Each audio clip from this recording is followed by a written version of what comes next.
Good morning or good afternoon, depending on where you are. Welcome to the 2021 Houston Global Freight Summit.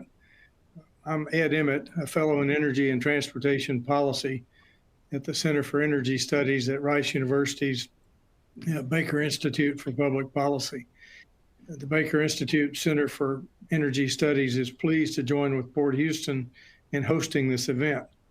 But I guess the first question that has to be answered is, why have a global freight summit?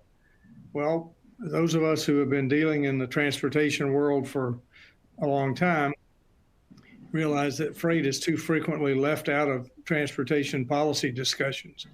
Yet it's the freight transportation network, or sometimes referred to as the global supply chain, that's the circulatory system for the world's economy. Years ago, I came to the realization, I don't think it was original with me, that, in the human body, anytime you go to the doctor, what does the doctor want to check? Wants to check your circulation, wants to see how well the blood flow is going. And the better the blood flow, the better your health. Well, the same is true about the world's economy, a nation's economy, or a region's economy. If the circulatory system is functioning well, then the economic health is good. And if the circulatory system isn't functioning well, then we have a problem. The next 2 days will be about moving freight efficiently. Now, when I first came to the Baker Institute and started talking about having a freight summit, we didn't have this thing called COVID-19 or the pandemic. And at that time, the Suez Canal hadn't been blocked. And more recently, the Colonial Pipeline hadn't been shut down by a cyber attack. So we've had a lot of reminders here lately about how fragile in one sense, but resilient in another sense, our freight network is around the world. So we're going to spend 2 days talking about how to keep that freight network healthy and how to keep the freight circulating. Today will be about rebound and resilience. Well, rebound from what? Mainly the pandemic. It's impacted all of us in many, many different ways. But beyond this one isolated pandemic that we're going to rebound from, what's it going to take to make sure that we have a resilient freight network going forward? It hadn't been that many years since we've become familiar with the term globalization. This is, for those of you not from Texas, this will be a little strange, but bear with me. If you go back to the 40s, early 50s, there was a big movement for farm-to-market roads in Texas. What were those? Well, those were the pathways for getting products into the urban areas from out in the farms.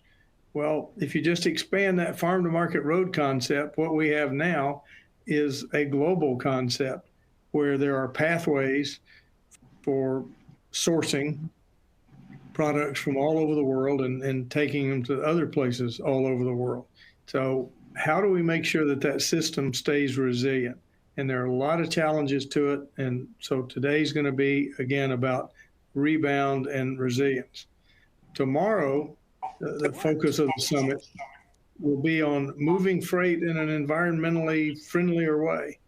It's not going to be a discussion of climate change or environmentalism in general. It's going to accept the reality that the world is moving to a lower carbon footprint approach to almost everything. So how's that going to impact the freight industry? Well, we're going to see it in every mode of transportation. Whether you're talking about ocean shipping or railroads or trucks, that's got to be part of the conversation. And all of this has to occur with two key elements. One element, of course, is the infrastructure. What do we need to do? I mean, I'll use the interstate highways as an example, built in the 1950s, in 60s and 70s, and guess what? They're beginning to wear out. And President Biden, his administration has come forward with a rather massive infrastructure bill. What's that going to mean for our country? And then what's going on in the rest of the world in terms of infrastructure? Because we've all seen examples where one part of the globe falls behind in their infrastructure and somebody else steps in to fill that breach, and that's where the freight starts moving through. But in addition to infrastructure, one aspect that gets lost over and over and over are the people. People who actually touch the freight and deal with the freight and make it happen. This morning we're going to hear from a representative of the longshoremen. How have they been impacted? How have all the businesses been impacted by the pandemic? And what's going to be the protocol going forward, making sure that in future years we protect that valuable human asset, because human asset is as much a part of the freight network as anything else. So that's a little bit of an introduction as to what's going to happen over the next 2 days.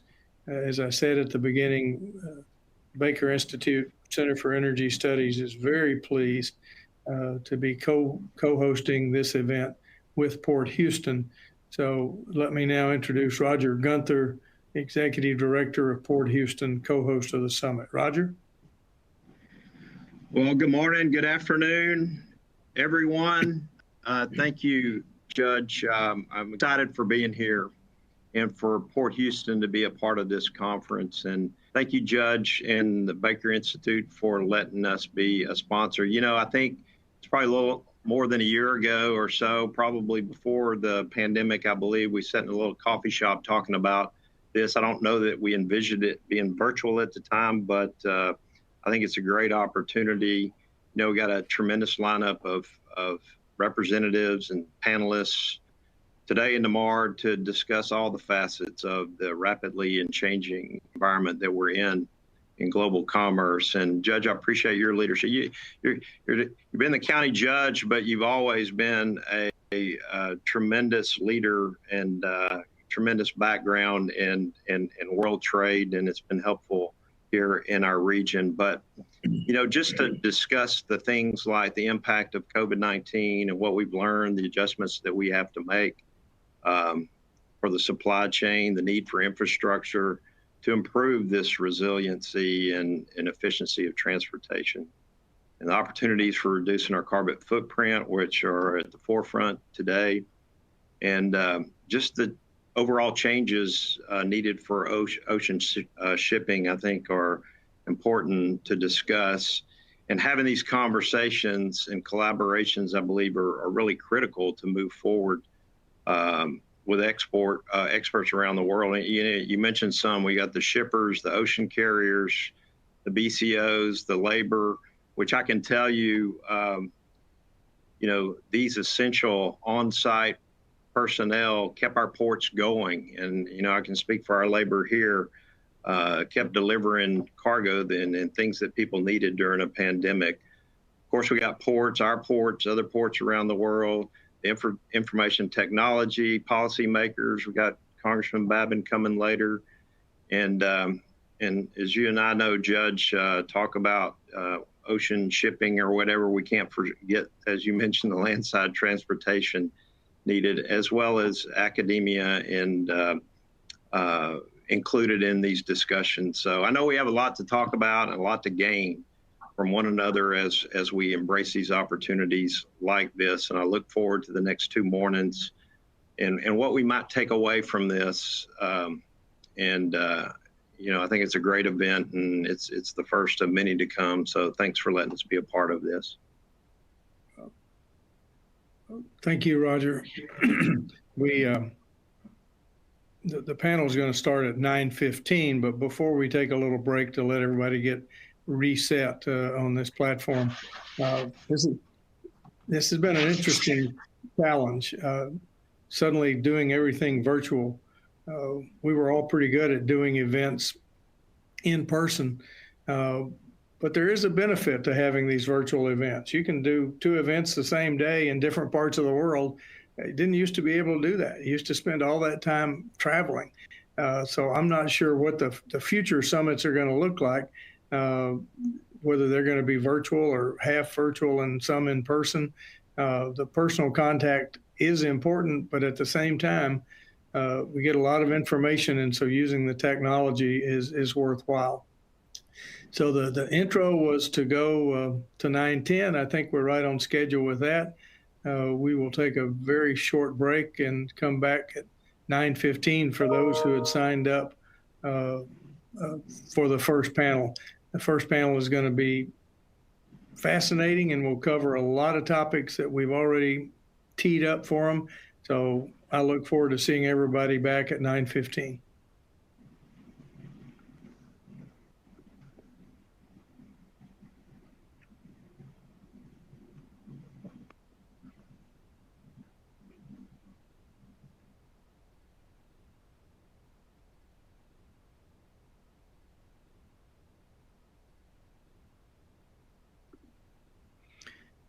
Okay. Producer says we don't need to take a break. We'll go straight to the panel. So if the panelists are ready, if you're just coming into the seminar this morning or to the summit, if you missed the welcoming remarks, I'm Ed Emmett. I'm a fellow in Energy and Transportation Policy at the Baker Institute Center for Energy Studies. Today's first panel will look at longer-term impacts of COVID on the freight network from a variety of perspectives. Before I introduce our panelists, let me explain that you in the audience can participate by submitting questions, and we'll be reading those, and I'll submit those after the panelists make their presentations. We're going to start with asking each of the panelists from their point of view, what are the major long-term impacts of the pandemic? And then you can take that and go whatever direction you want to with it.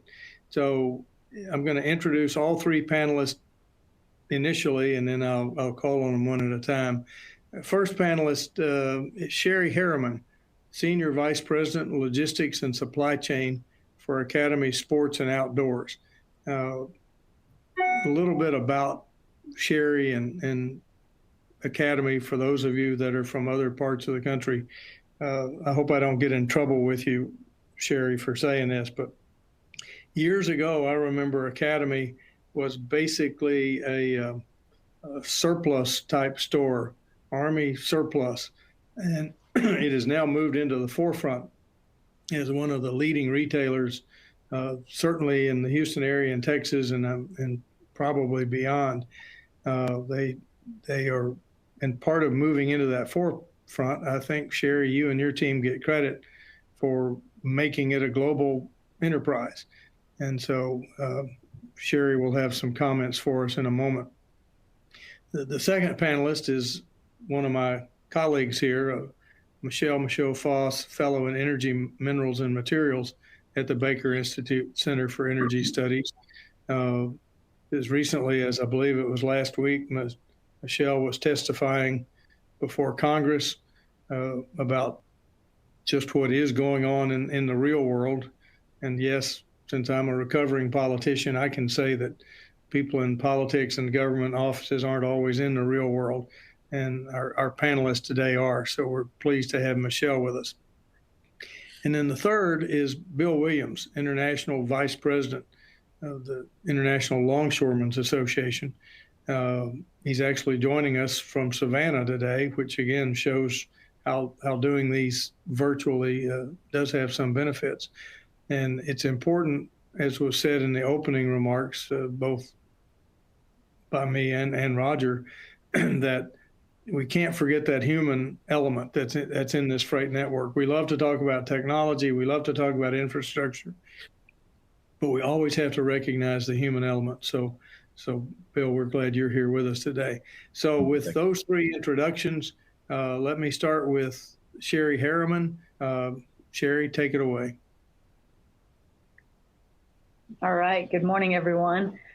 So, you asked what are the major long-term impacts of the pandemic, and I'd love to say that I know all the answers on it. I don't think that anyone knows the major long-term impacts because we're still experiencing several of of items that are impacting us. The congestions at several ports of origin are impacting us, and then you think about some of the constraints that we've endured over the past year of item flow differences.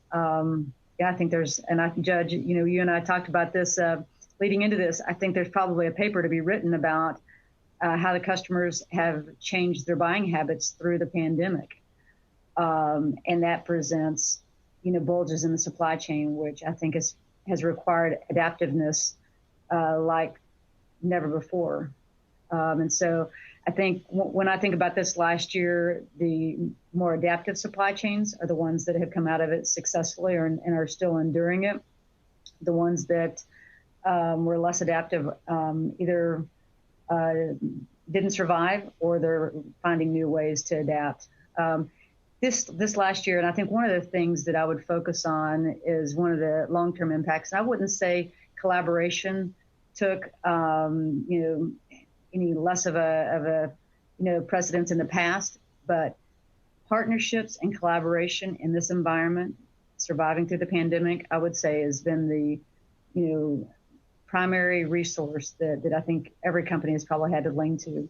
It's not a single business, has not been a single business issue. It's been an industry, global,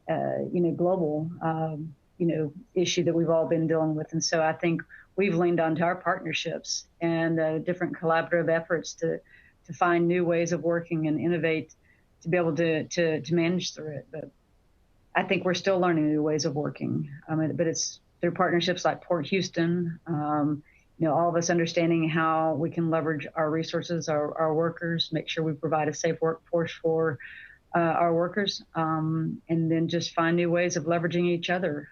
Some of it's in learning and some of it's in new business practices.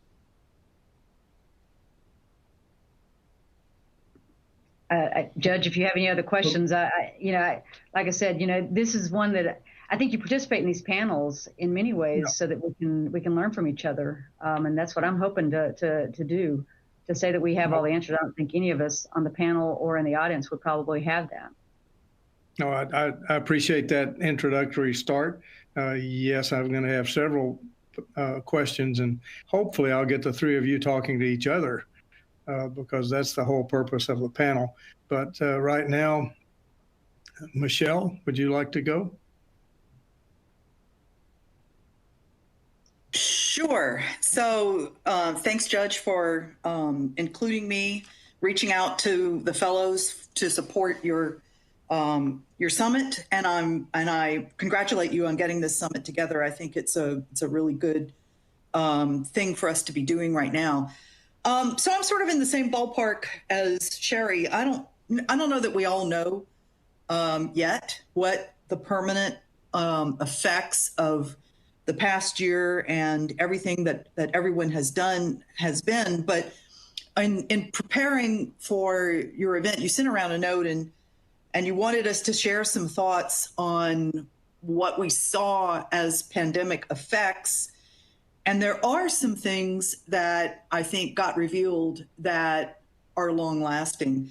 For one, everyone learned kind of in hard ways what supply chains are. So that phrase, supply chain, actually became a common phrase and is something that is widely used, even if everybody doesn't know the details. They know that it's out there, they know it exists, and they know it's the thing that gets stuff from over there, where whatever over there is, to over here. For example, Sherry's Academy outlets or anything else. The effects on supply chains in the past year have been diverse and widespread. I think the other thing that everybody learned in pretty much a permanent way, the big question is what to do about it, was how little we produce at home of various things and how reliant we are on international providers. Of course, global trade has been great for the Houston region. This is big business here. It connects the city. It's made the Houston region very cosmopolitan. We are a leading region when it comes to import-export businesses, port operations, all of that kind of stuff is just hugely important here. But the mere fact that we had to scramble to actually supply certain things that were needed that we don't make here was, I think, a really interesting thing for people to realize. And then going forward, this has been a really big question for a lot of things. What do we make of sophisticated technologies? How do we satisfy our own markets? Is it better to try to make things, certain things in the United States rather than depend on foreign suppliers? That's kind of the big question coming out of all of this on many fronts. I guess a second quick observation about freight and freight economics in all of this. Supply chains are, in effect, part of value chains. So the trick is to not have your logistics overwhelm value creation margins as you're going through all of the linked activities that are essential in commerce today. So everything from, if we look at the raw materials, commodities end of the businesses of supply chains, everything from extraction, production, processing, transforming those materials, pushing them through manufacturing processes, all of the shipping associated with that, all of the various logistics associated with all of that. If the logistics are so expensive that you can't earn satisfactory margins, then value chains are disrupted, and it makes it more difficult for people to be able to build successful businesses. So I've always looked at transportation, and especially certain forms of transportation, as a risk that returns would get diluted. If you invest in the shipping part of the business, are you actually hurting yourself? Are you actually reducing the returns that are available to you upstream of the shipping activity or even downstream, depending on what it is that you're selling? So the big question coming out of all of this is reshoring and how reshoring would affect ports in the United States. Clearly, if we look at something like autos, to the judge's point about my testimony a week ago or so, it was about decarbonizing transportation in the United States, and the focus was, of course, on electric vehicles.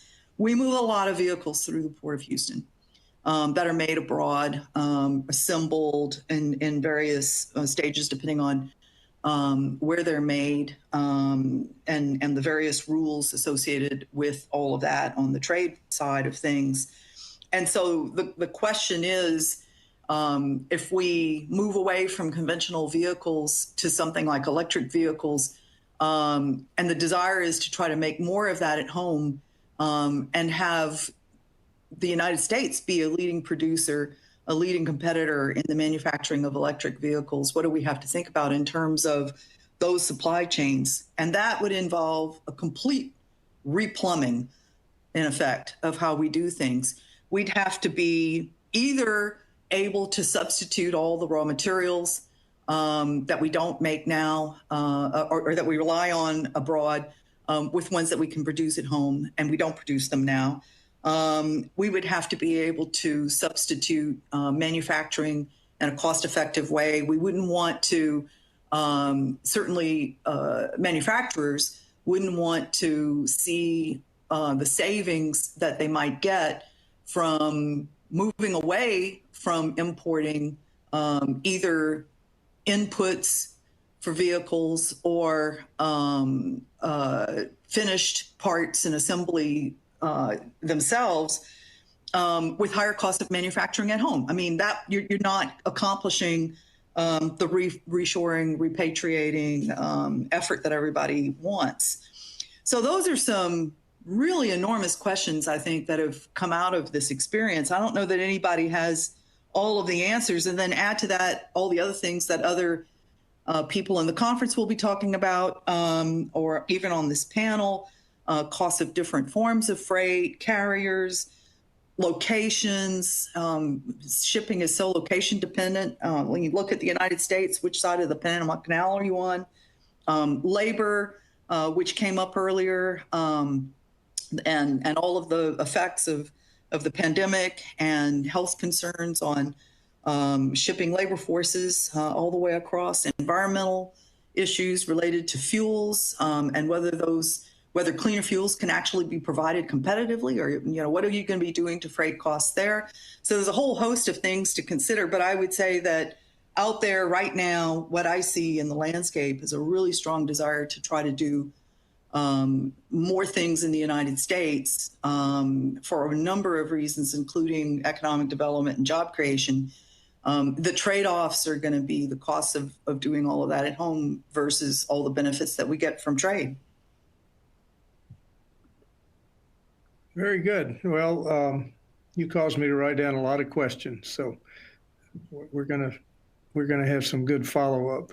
But before we get to that, Bill Williams, what's the ILA perspective? Judge, you made me follow those two panelists. That's kind of tough. But the ILA's, I'm like Sherry on that. I think that, Sherry's, nobody knows what the future is. So for people that don't understand the longshoremen, I mean, we represent 60,000 longshoremen from Maine to Texas, Canada, Great Lakes, and Puerto Rico. And when this pandemic hit us, it was like, we realized real quick that we couldn't shut down or it would kill the global supply chain. We had to keep it moving. So our office immediately jumped out there and got on getting the things we needed to keep working, the hand sanitizers, the gloves, all the PPE we needed to keep our guys going. And some of them were like, scared, and like everybody else, they didn't know what somebody was in their family is in the hospital. They couldn't visit them. And so everybody started shutting down, and we were having a hard time keeping labor moving and keeping the supply chain going. We ended up getting out all the supplies to the guys. We spent hundreds of thousands of dollars. We did thermometer checks on every terminal. We did them at the locals, and I know with Roger's help, going into his terminal, he had thermometer checks with everybody. We did every local. We had day hiring out. We also did that in the locals. We had thermometer checks that wasn't allowed in if they couldn't. Everybody didn't know what to do. Our customers, we have USMX and the ILA. We created a pandemic relief fund for the guys, on top of, what the government was getting, which really helped. It kept us all flowing. And, but, we still have ports. We still have ports like Miami and Fort Lauderdale and some Galveston where the cruise, the cruise terminals call. Hopefully in the next month, I heard June for Galveston, I heard July for Miami, Fort Lauderdale. Hopefully they'll lift that no sail ban, and from what we understand, if you're going to travel now, you have to be vaccinated to get on those boats.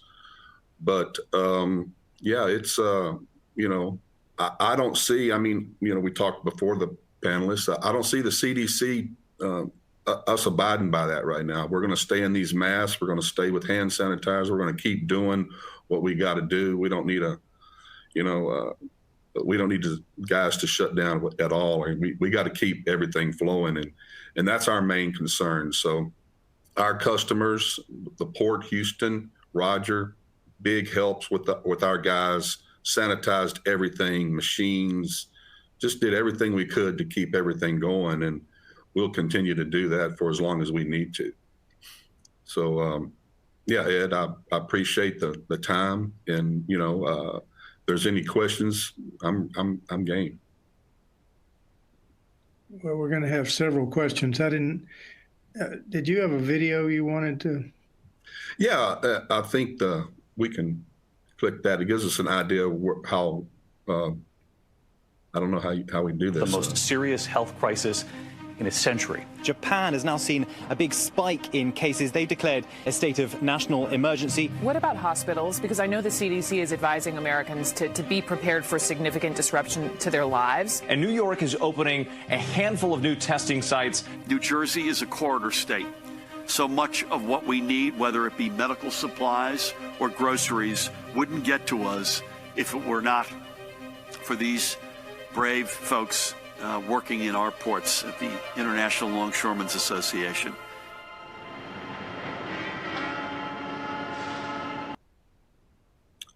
So, Ed, I think that basically what I think is people just don't understand longshoremen. You know, the average person out there doesn't really know what a longshoreman is or how we could, affected the supply chain. I mean, it's huge to keep all of our guys going. We have 30,000 in my district, which I think it's about 34,000 in my district from North Carolina to Brownsville, Texas. And then there's a total of about 70,000 guys, including Canada, Puerto Rico, and the Great Lakes. And it was extremely difficult to get through this process with this pandemic. And I think when it first hit us, some people were like, "Oh, this ain't real," and like everybody else. And then it started to be real. And hopefully we're not ready to give up on what it took to get us back where we're at today. Well, I think that's an important point to make, and I'm sure you'd agree. It's not just the longshoremen. We've got truck drivers, railroad workers, warehouse people. I mean, everybody. The human element we just can't forget about, and what's going to be the long-term impact. So thank you for that presentation. We're beginning to have several questions, but before I get to those, Sherry, let me go back to you. The one thing that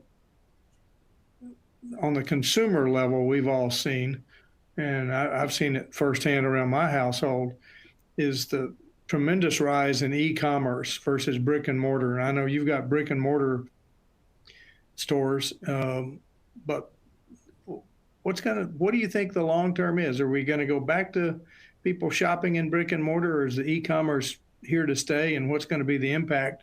And then either one of you can, the other panelists can weigh in on that also. But let's start with you, Sherry. E-commerce.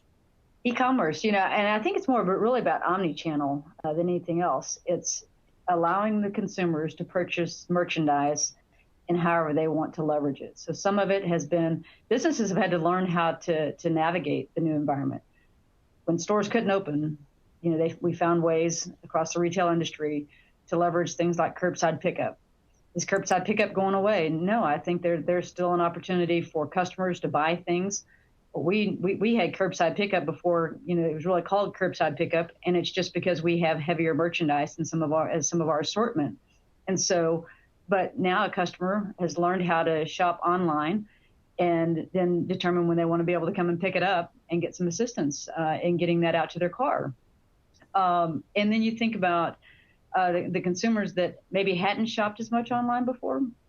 Now they're shopping online. They've learned new ways of working, whatever the product is, whether it's a perishable commodity, or it's groceries, or whether it's something that is in general merchandise. It's an easier way in many aspects to shop and then go and augment your shopping visit with other items that help fill your basket. So it's you can secure an item knowing it's in stock.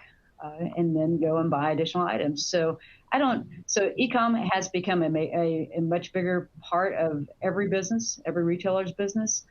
But to say, is it going to change? I don't think it's going to change. I think it will continue to grow, but it's not only just about, e-commerce and shipping to a customer's home. I think it's really, a customer being able to have access to a product and then determine how they want to receive it, either at their house, either going to a store and picking it up at a curb, shipping it directly from a vendor. All those things are options now that customers may or may not have had across the retail industry before. They had it at some retailers, but not all. And I think it's becoming a more prevalent type of way of shopping now. You never get to undo what you already know. So once knowledge is out there and once capabilities are out there, it's a new way of shopping. It's a new way of doing business. Okay.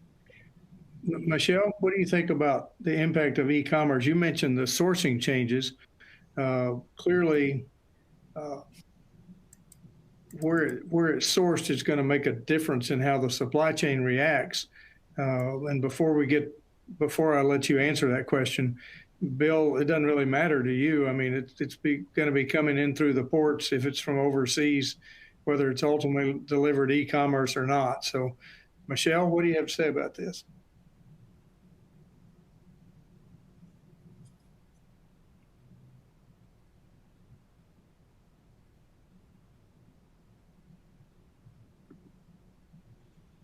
Judge, I'm not sure she's having technical difficulties, but that's one of the questions that, as she was talking, that came to mind. Is it is really it exemplifies the need for global supply chain, and you have to think of it end to end.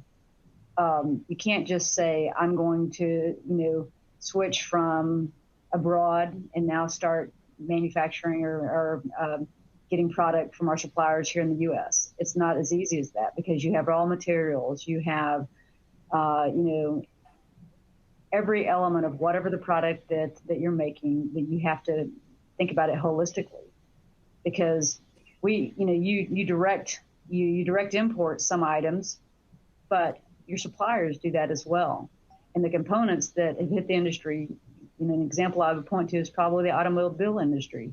And some of the chips that they make are made abroad, and it's become an issue for production capacity here in the U.S. simply because of those chip components. And so I think it really, when you start talking about making changes in onshoring, you have to really think about it holistically. It's not just you're going to switch from one point of origin to another point of origin, whether it's abroad or domestic. It is really a much broader discussion because. And that's been highlighted in this pandemic more so than ever before. I see Michelle now. Yes, I'm here. I'm sorry. So what I was going to say is that, first of all, I'm not an expert on e-commerce, but I'm a very active user. And of course, that started before all of this. So what we saw in the past year was a trend that was already out there. Challenging the bricks and mortar big box retailers, the convenience of being able to get things delivered to your doorstep, has been such a powerful influence on consumer behavior.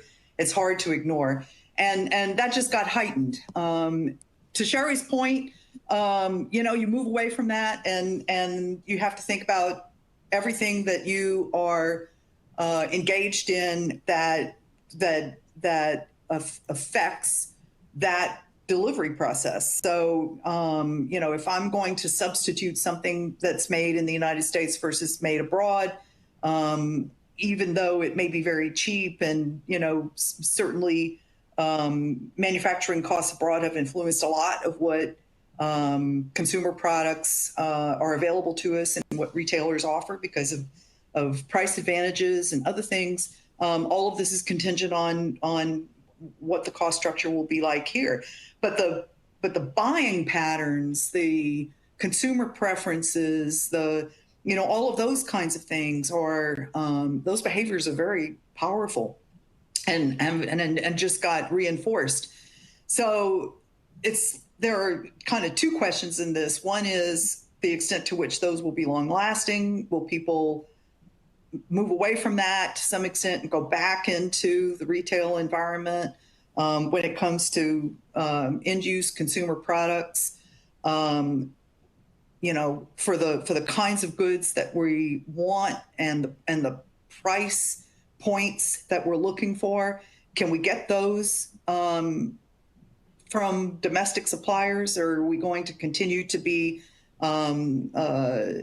using low-cost manufacturers abroad? I mean, those are enormous questions that I don't know that we've got the answer to right now. Yeah, and along those lines, of course, let's take something as simple as items made out of plastic, where we're shipping a lot of plastic pellets out of Port Houston, overseas. We're getting the products back in. So if we move the manufacturing back here, that would obviously have an impact. We are beginning to have some questions from the audience. First, again, Sherry, this one may go to you first, and we'll see where it goes from there. A person who's shipping with a nonprofit has noticed that ocean shipping prices have gone up about 40%. And the question is this a blip, or are the higher prices from ocean carriers going to remain? I hope it's a blip. But I know what you hope, but what do we really think? No, and I think we should all hope that it's a blip, because I don't think we've seen the full impact of the pricing changes that have occurred. I feel for the charitable industry, because I read that question.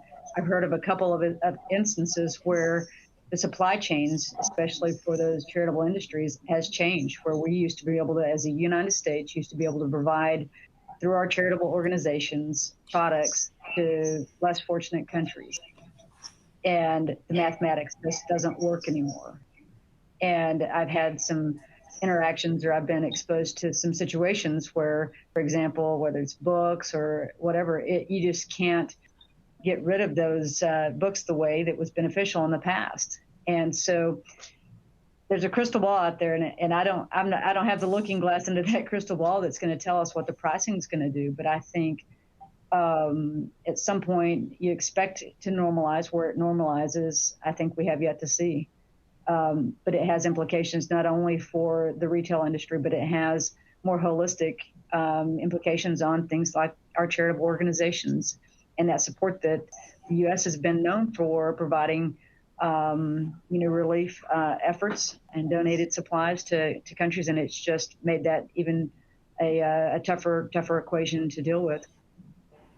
Okay, Michelle, you have any thoughts on this? Well, just a reminder that, shipping costs go up and down. And so we've had a period in which shipping rates, dry rates were really falling hard.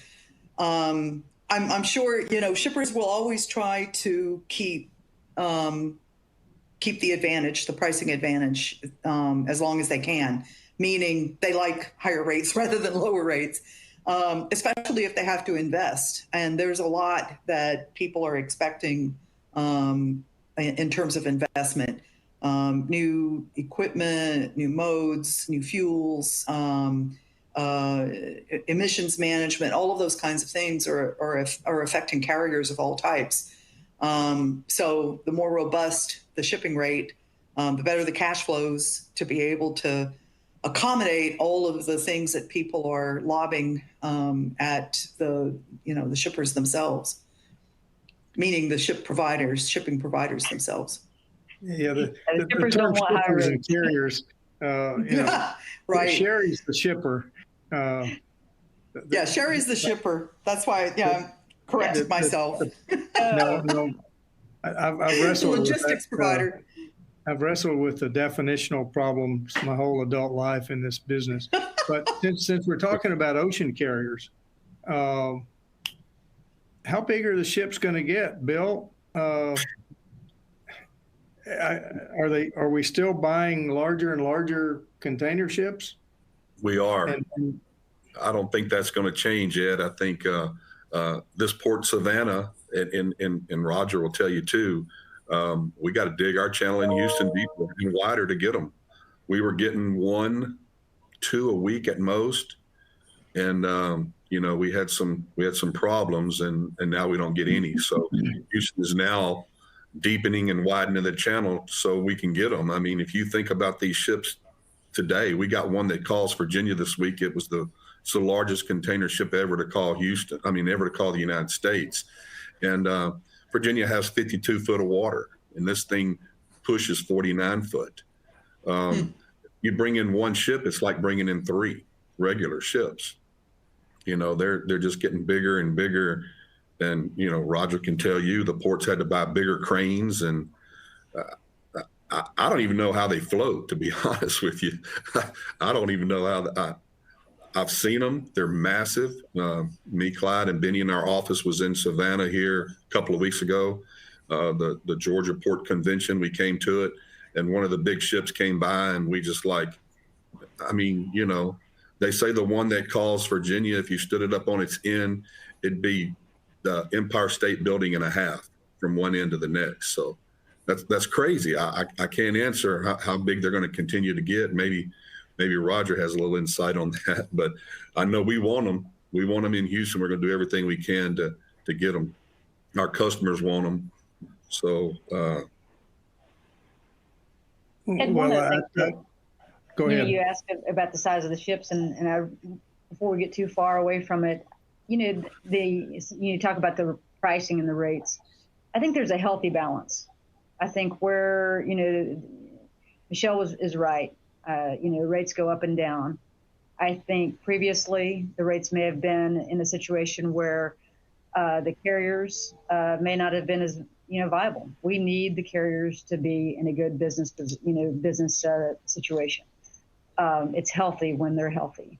Do they need to be as high as they are? No. I mean, there are constraints that are causing some anomalies here. I think it's important that really, as an industry, we win in partnerships, and we got to make sure that everyone's viable in that process. And I think the rates will normalize into something that will make that equation more sustainable for everyone in the industry. And I think, Bill, when I think about the big ships, I just think that of some of the things that we've encountered this past year, and I think that Mother Nature will probably dictate how big some of the ships need to be. That's a lot of risk. No, think about you're how many right. containers are on any given ship, and I just think of that as some of the ships that have been lost due to Mother Nature and storms had a really big impact on the industry. I don't really see them getting any bigger than 18,000 TEUs. That's just a monster ship. I don't see them getting bigger. Our infrastructure, I'm not sure, can handle all of that going into bridges and all of that. So maybe some ports, but I don't see them calling all ports if they get too much bigger. I don't know what the right size is, but I think it'll always be an equation that you look at and say, risk, what's the right economic number for the ocean providers? Is there consistent freight available? Is it stabilized? Those kinds of things are going to determine the need for either bigger or more ships in the network, in my opinion. Well, before I get to a couple of questions that you segued perfectly into them, I've got to ask, we're seeing consolidation in transportation industry. We've seen it for a long time. Do any of you see further consolidation in the ocean carrier business? Well, a bunch of them have merged. I would say yes, Ed. I would say that we're probably going to see more with the bigger ships. I would say we're going to see more consolidation. I ask that because it just seems logical that there's only so much freight, and if the ships get bigger and bigger and bigger, you can't have all the companies having those massive ships. But that leads us to two other questions, Bill, since you talked about infrastructure. We got one about, will trucking expand? What will be the impact on our roadways? But then also, I'll just read it as written. Oftentimes today, regional and national freight system issues are discussed between shipper and principal suppliers, but that results in a partial conversation. How can all essential members of the national freight system come together more consistently to focus on areas of common interest? And I think what they mean by that is, how do we get everybody involved, not just the carriers and the shippers, but I guess the third parties, the customers, the infrastructure providers. I know that's a bit of a nebulous question, but if the public doesn't buy into rebuilding the infrastructure, then it's not going to happen. So how do we manage to do that? Anybody want to take a shot at that? I don't know that I'll be taking a shot at it, but I will say I think there's an example of if you don't invest in infrastructure that we're dealing with right now, and you think about the I-40 bridge, and you think the implications, and I can't remember the exact statistic, but what used to take like 8 minutes or so to cross the different route that people have to take because of that I-40 bridge closure due to the crack is at least 6 or 8 times longer in time. And when you think about resources and transportation resources are very, very tight, the amount of traffic and transportation that goes across that bridge on a daily basis, that's exponentially more impactful. And so I get it. I don't know the right verbiage, the right engagement that it will take to get everyone to understand that. But I think, we have a more educated population now after the pandemic than we had before the pandemic. Toilet paper became, the first, supply shortage I think that was out there. And, we learned as we went through this pandemic. And I think that came with customers becoming educated. Hey, supply and demand. And then all of a sudden, hey, why can't I get, the commodity that I want to buy? And it really forced retailers, or really forced all of us, to kind of engage in conversations of education. And if I were to say anything that's going to be impactful going forward and how we get that investment, is we're going to have to continue to talk about it. We're going to have to continue to engage at a level that helps bring those that are not in our industry along with that, with the impacts of the various decisions that are being made, whether it's a consumer or whether it's a manufacturing decision. Okay. Well, this is a little bit of a question that is a lead into tomorrow, but from your perspective, as the question is, energy is still required for freight movement, and the energy system is shifting. Clearly, this has implications for cost all along the energy value chain and the value chains of virtually every consumable. Can you comment on the challenges this may create for the cost of trade and the movement of freight?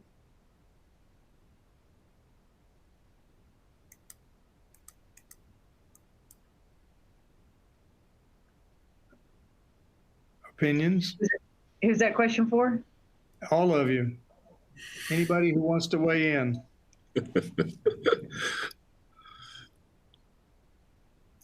I mean, we are going to talk about the lower carbon world tomorrow, but okay, Sherry, I'll pick on you.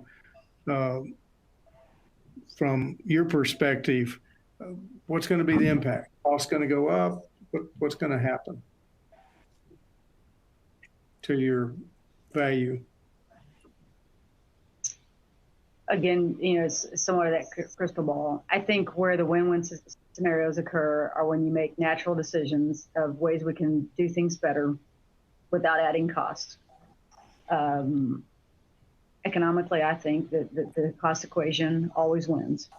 I've been through in my career, where we've done sustainability initiatives, and the only way that they're sustainable is if that cost equation makes sense. Now, will we invest in technologies and have an initial investment that are more sustainable in nature? Yes, but at some point, it has to be able to fund itself for it to be economically viable. So. Can I add to that? Because Sherry brought up a really important point. And let me just start by saying, once again, shipping costs go up and down, as do energy prices. So everybody, unfortunately, we were at a low ebb in terms of economic activity last year, but probably people got as deep a discount on shipping fuels as they got in 30 or 40 years. And it's not going to last. I mean, we're already back to a higher oil price, more robust oil price, better for producers, not so good for users of transportation fuels. But those are business cycles, and people can work through them. But to your discussion tomorrow, to the question of technologies, different transportation modes, fuels, other things. A lot of what people are talking about is not going to be cost effective. There are some really interesting ideas out there that will take time to germinate, develop, penetrate. A lot of them will impact refueling, bunkering, all of those kinds of things. The industry has to be able to accommodate it the right way. Otherwise, it's not going to be adapted.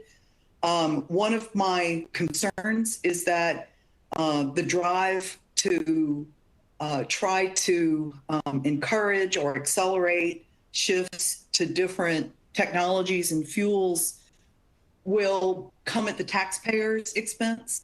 I don't think that benefits anybody. I mean, this is why the debate right now is so interesting on infrastructure improvements, transportation, decarbonization, all of that. If you're shifting the burden around and making up the difference, the cost difference in terms of what taxpayers pay, then you're not really accomplishing very much at all, I don't think. And so those are kind of cautions that I see out there. There's good news and bad news. I mean, there are things that could continue to drive shipping rates lower, like volume, size of carriers, if you can accommodate them in other ways. Otherwise, you're not going to be advantaging the overall dynamic of supply chains across the board. Okay. We've had a few questions really about trade flows, and I'm lumping them together generically. I mean, one person pointed out that there's been an increased traffic from Northeast Asia through the Panama Canal to the U.S. East Coast. But I guess, and even though setting onshoring aside for the moment, what do you see in terms of trade flows going forward? I mean, for example, I've always maintained that one of these days India is going to be a much larger trading partner with the U.S., and that trade flow will go through the Suez, likely coming here. And with Houston, of course, is situated geographically perfect to be gateway of North America. How do you see those trade flows going forward? Sherry? I think that the smaller ports will continue to I guess shippers are going to continue to diversify. If anything, I think risk mitigation against flows, leveraging new channels, new ports. Bill and I were talking, he's in Savannah, and with everything that's been going on and the congestion in the Los Angeles port, has driven some volume over towards the Savannah port. You think maybe even Houston's been Port Houston's been a benefactor of that as well. And then even with the some of the anomalies that have occurred, the Suez Canal backup, it has forced new and different routes just to get the merchandise in. So I think that the diversification of the ports is going to continue. I think several years ago, when different anomalies that happened in the labor industry, where there was some strikes and it caused some people to think differently. And I think you've got to say, okay, how do you fully leverage all the ports? Because I think that the more diversified that we leverage our ports, the better we are as a nation, to be honest with you. Mm. Yeah, so Sherry, you're 100% on what I wanted to touch on. We've had several meetings about the cargo coming from the West Coast. We don't want it to go back. We're going to do everything with we call it partners in progress, with our customers and our partners, and we figured it's somewhere around 30% that we've got from the West Coast because of labor issues they might have and/or congestion. So we're super excited about getting that, and we don't want to lose it. And I think it's going to increase more. So you're 100% on with that.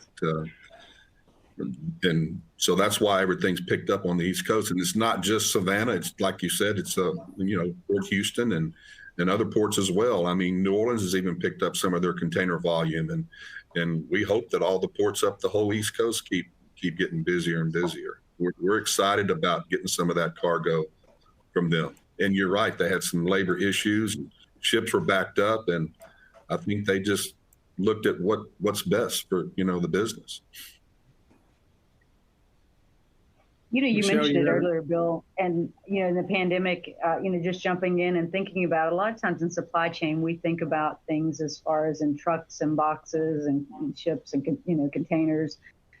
There has been nothing that has been, to me, has been more important during this pandemic than realizing the human element of it.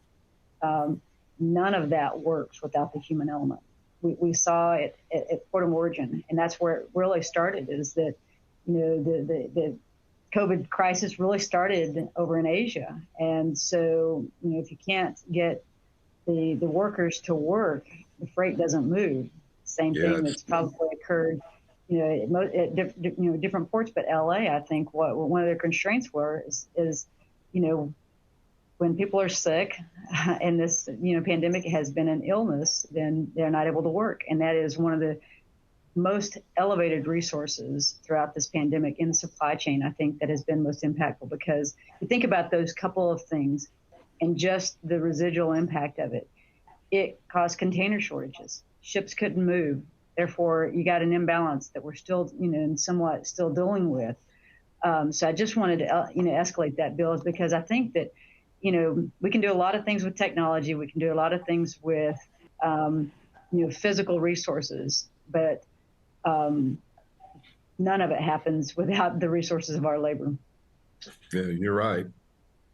So, we've had several questions again about infrastructure.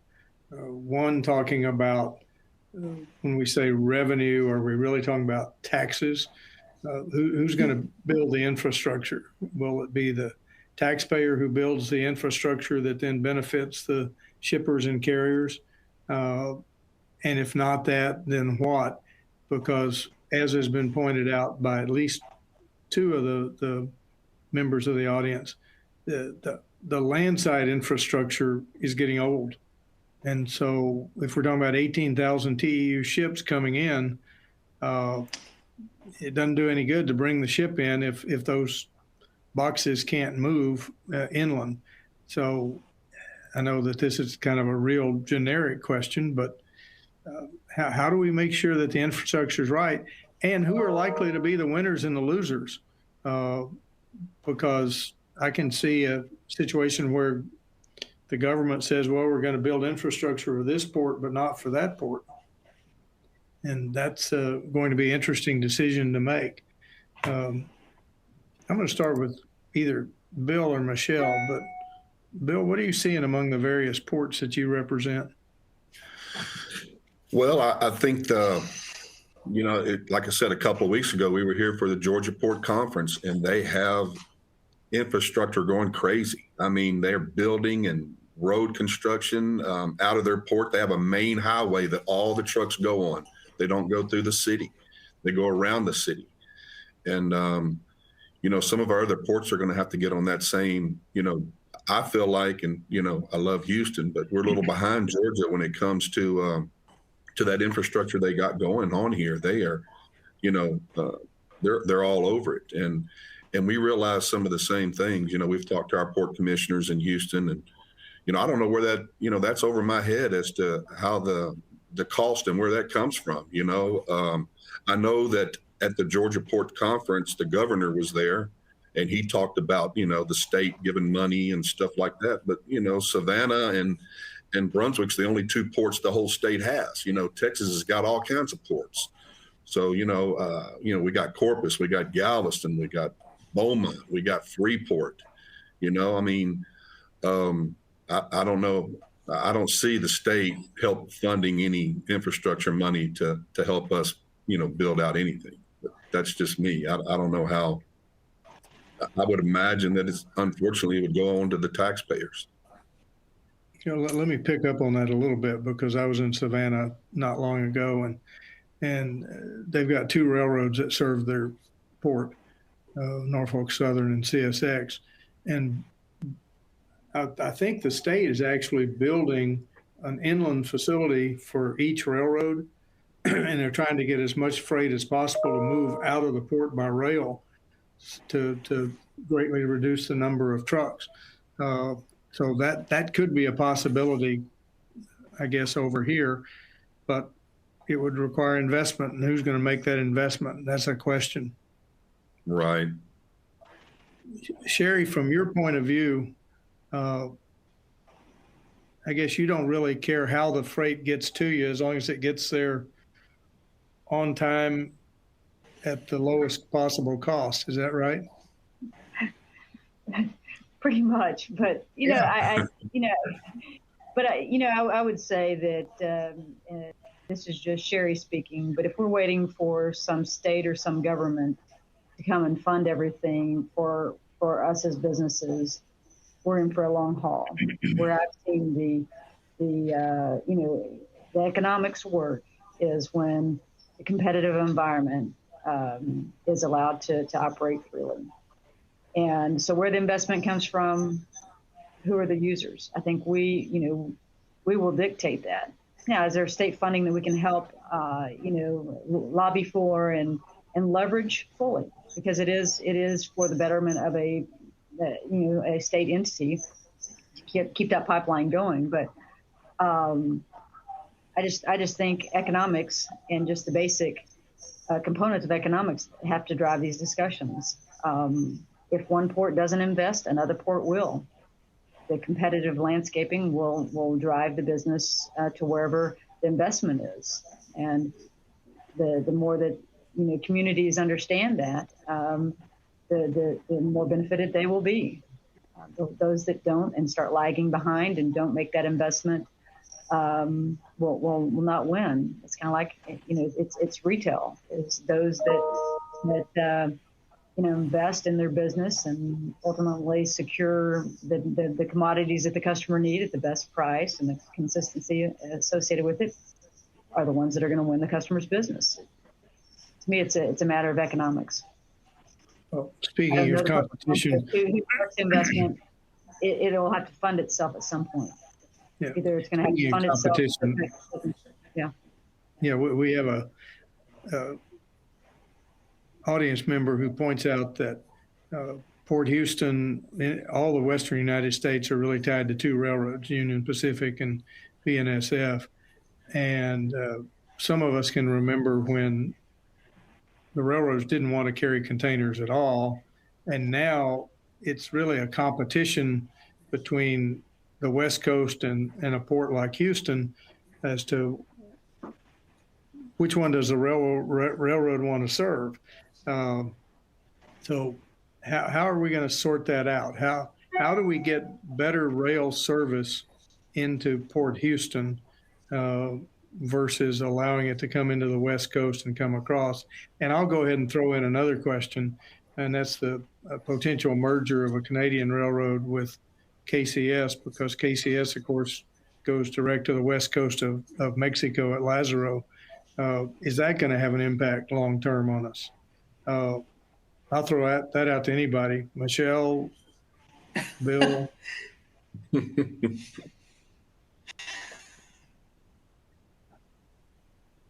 You can't stall for 2 minutes. You've got 2 minutes left here. All of the shaking heads. Can I go back to the original infrastructure question? Because I get the frustrating thing is the inability to talk creatively about infrastructure finance. In the end, it does fall back to the taxpayer. Entities can use revenue bonds. You all haven't brought that up, but you're all bond issuing entities at some point. How do you provide for some way of allocating resources for infrastructure improvements? Some locations, seem to be much more able to assemble the resources than others. We've experimented over the years with lots of different ways of financing things.